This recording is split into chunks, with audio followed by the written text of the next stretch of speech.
I just want to thank the committee and you and the ranking member, Senator Wicker, on moving forward another Coast Guard Authorization Act. I think many of us know this is the only branch of the military outside the Department of Defense. And in my view, the Coast Guard, for that reason, not on purpose, but often gets overlooked on many issues: funding, support, retirement, many issues. And I'm glad to say that this bill makes good strides in areas that will bring the Coast Guard up to what the other services in the military have. The Coast Guard is a huge part of my state. I just spent time at Kodiak, Alaska. That's the largest Coast Guard base in the country. And importantly, this bill has important provisions that move forward on the issues of the strategic importance of the Arctic. We are discussing not just the Arctic theoretically, but making real investments, finally.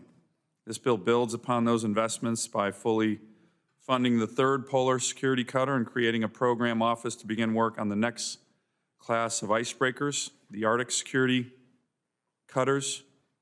Alaska Rescue 21, the communication system that is used by mariners throughout my state to communicate distress, has long been plagued with issues. This bill not only addresses these concerns, but addresses the other communication topics, as well as such how the Coast Guard informs mariners of military activities in U.S. waters.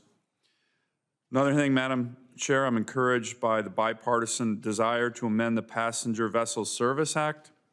I look forward to continuing work on this language so Alaska may no longer be subject to foreign influence, particularly from Canada, believe it or not, on Americans being able to visit another state. Shouldn't be given veto power by another country, which currently happens right now. What occurred in 2021 should never have to happen again. Finally, Madam Chair, I wanted to just touch base on the issue of pay. Some of you might remember during the government shutdown 2 years ago, the other military services were continuing to be paid, but the Coast Guard wasn't, which was outrageous.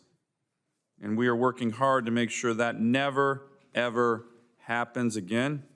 If we have a government shutdown and the Marines and the sailors and the soldiers being paid, so should the coasties.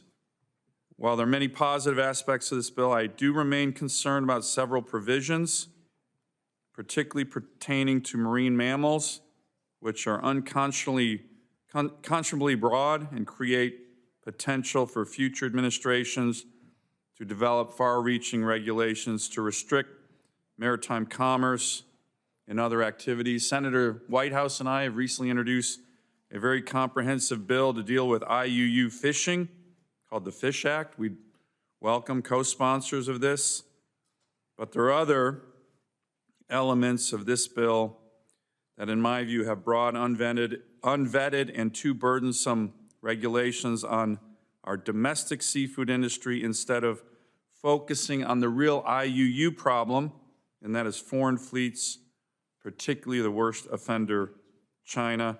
But overall, Madam Chair, I appreciate your leadership on this and the ranking members, and keeping a focus on our men and women in the Coast Guard is really important. That's what this bill does. Thank you. Thank you.